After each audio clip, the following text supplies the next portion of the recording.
गोरखपुर के body builder विशाल की हत्या उसकी गर्लफ्रेंड ने नहीं कराई थी। अब आप सोचते होंगे कि आखिर यह मोड़ अब कहां से आया। बाकी इन लाइनों का हमारा चैनल समर्थन नहीं करता है और न ही इसे सच्चाई बताता है। यह लाइन एक डिजिटल प्लेटफॉर्म पर अखबार वाले साहब ने छापा है। आपको बता दें कि 24 दिसंबर की रात ये मर्डर दारू पार्टी के दौरान सिर्फ 50 रुपये के झगड़े में किया गया था। विशाल के दोस्तों ने उसका सिर मिट्टी में धंसा दिया। वह दम घुटने से तड़पता रहा, मगर दोस्तों ने तरस नहीं दिखाया। 2 मिनट के बाद उसकी सांस टूट गई। इसके बाद हत्यारे करीब 35 मिनट तक क्राइम स्पॉट पर ही रहे। आपको बता दें कि नशे में होने की वजह से उन्हें समझ में नहीं आ रहा था कि फिर दोस्तों ने सहजनवा रेलवे स्टेशन पर पहुंचे और ट्रेन पकड़कर गोरखपुर भाग निकले। जबकि बाकी दोस्तों आरोपियों की लोकेशन तलाशने के लिए पुलिस आसपास की सीसीटीवी फुटेज खंगाल रही है। विशाल की मां शकुंतला देवी ने गांव में ही रहने वाली बेटे की गर्लफ्रेंड और उसके परिवार के खिलाफ FIR दर्ज कराई थी। पुलिस ने उन्हें हिरासत में लिया था, लेकिन अब उन्हें छोड़ने की तैयारी चल रही है। आपको बता दें कि विशाल ने 24 दिसंबर की रात 11 बजे अपनी गर्लफ्रेंड को कॉल की थी। उसने कहा था कि मेरा मिलने का मन कर रहा है, तुम घर से निकल आओ, हम लोग ईंट भट्टे पर मिलते हैं, सुबह वापस चली जाना। इस पर गर्लफ्रेंड ने यह कहकर मना कर दिया कि घर में लोग जाग रहे हैं, मैं मिलने नहीं आ पाऊंगी। इसके बाद भी विशाल लगातार कॉल करता रहा। दोनों के बीच चैटिंग भी चल रही थी। परेशान होकर के गर्लफ्रेंड ने अपना मोबाइल स्विच ऑफ कर लिया। पुलिस को विशाल के नंबर पर 20 मिस कॉल भी मिले। वहीं विशाल घर वापस जाने की तैयार नहीं था।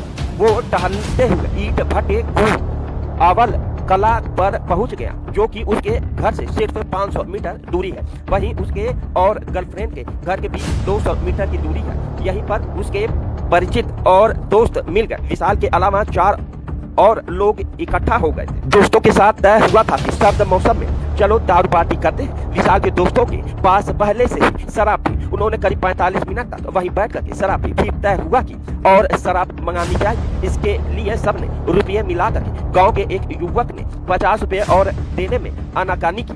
विशाल को इस पर गुस्सा आ गया। उसने कहा, जब इतनी गरीबी है तो घर जाओ, यहाँ क्यों दारू पीते हो। इस पर गांव के युवक ने गाली दी। विशाल को गुस्सा आ गया, उसने थप्पड़ मार दिया। यहाँ विशाल के विरोध में बाकी सारे लोग आ गए। मामला बढ़ गया। सभी नशे में थे। मारपीट करते हुए वह लोग भट्टे में वहां पहुंच गए, जहां पर गीली मिट्टी रहती थी। सबने विशाल को दबोच रखा था। उन्होंने गर्दन से पकड़कर विशाल के सिर को मिट्टी में धंसा दिया था। विशाल रेगुलर जिम करता था, मगर वह 4 लोगों के सामने बेबस हो गया। पुलिस पूछताछ में यह भी सामने आया है कि विशाल ईंट भट्टे पर अक्सर शराब पीने जाता था, वहीं पर घंटों बैठ करके अपनी गर्लफ्रेंड से बात करता था।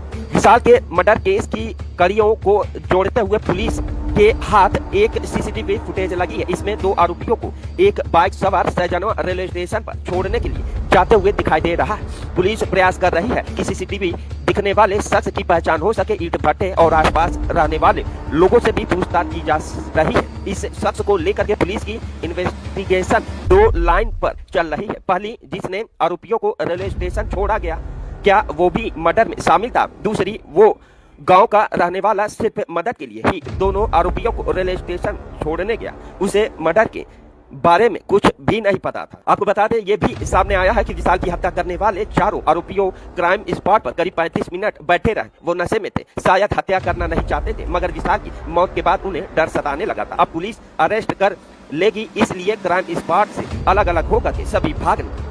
वहीं विशाल मुंबई में रह करके कार पेंटिंग का काम करता था। 19 दिसंबर को उसके पिता की मौत हो गई थी। तभी वह गोरखपुर में अपने घर आया। पिता के अंतिम संस्कार के बाद विशाल मुंबई वापस लौटना चाहता था, लेकिन कुछ पारिवारिक वजहों से नहीं जा सका। विशाल अभी शादी नहीं की थी। उसकी मां शकुंतला के पैर में बीमारी है। उसके मुताबिक मंगलवार रात बेटे के नंबर पर कॉल आई थी। इसके बाद वह घर से कुछ ही दूरी पर खेतों की ओर निकला था। बुधवार सुबह घर से 500 मीटर दूरी जोगी या खोर सिवान के गेहूं के खेत में उसकी लाश मिली।